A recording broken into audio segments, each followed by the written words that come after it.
So ayan guys, patapos na. Ay, tapos na pala. Tapos na ang ating pag-harvest ng kalamansi. O ayan o, kita nyo naman. Oh. Ayan o, meron pang mga maliliit na hindi pa sila hinog.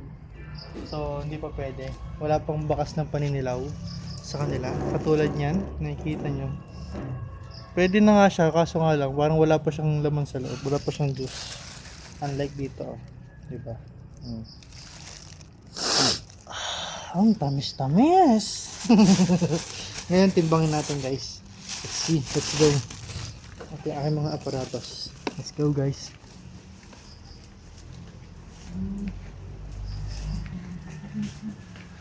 Hey ma'am.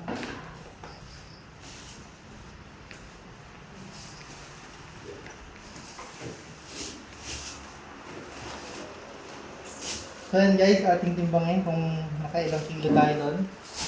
Tingin ko mga 4 kilos to. 4 kilos. O diba? 3. Sakto! Sakto! 3. Oh, tinan nyo oh.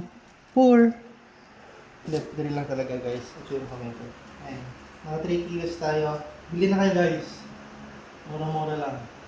120 sa kilo. Fresh from the puno. Ang tamis! Bili na!